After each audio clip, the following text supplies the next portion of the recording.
Hey guys, so let's make this effect. So I have this empty project. I will right click and take a Niagara, and I'll just choose this empty and let's call it FX. Open this and just right click here and add a fountain emitter, this one. So basically when you have particles and you have some behavior for your particles and you want to add trails, so behavior can be anything. Like this is fountain, and if you want to add trails in it, I will just duplicate this and just rename it trail, and I'll call this source. And what I'll do in the trail, I will delete all these parameters I don't need, even spawn rate. And in the source, I will take the generate location, and also in here in the properties require persistent. Now in the trail, go to stage event handler and choose the location and spawn particle. Then you can take the receive. You have to actually take this receive location, and in the handler properties spawn rate. And now you can see it has trails. So if I reduce the spawn rate of this like 5, okay, and delete the velocity also from the trails, so you can see. So now we can use, instead of sprite, we can use ribbon, and it will be ribbon like this. And to make it even cooler, because ribbon material is additive, we will make it translucent. But before that, let's add a cool behavior. And before that, I'll just go in the trail and make this direct width, and now it is 5 and looks cool. Now in the source, what I'll do, I'll add curl noise, maybe 100, and I will also animate that, and I will delete the gravity, and I'll use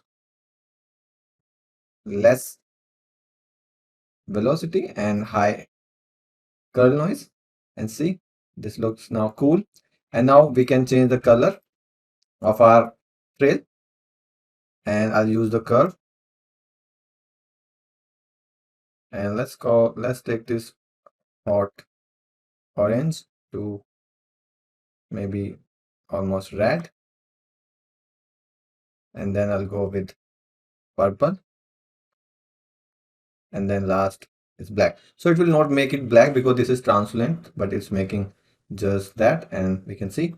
So to make it black, I'll just make a material here, and in the material I'll just make it translucent and unlit, and I'll just take the particle color. That's it. I'll hit save, and here I will choose that material, and now it will make that black also.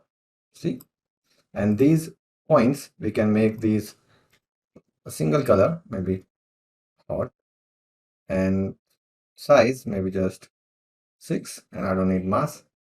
We can make it even hotter like this. Okay, and the velocity, instead of cone, you can use the point velocity, so it will go every direction. And in the ribbon, I'll take the ribbon width in the update and make it scale over life, and maybe the life I'll use 0.5 and increase this now. Cool, looks cool. And we can use also gray, so this looks really cool.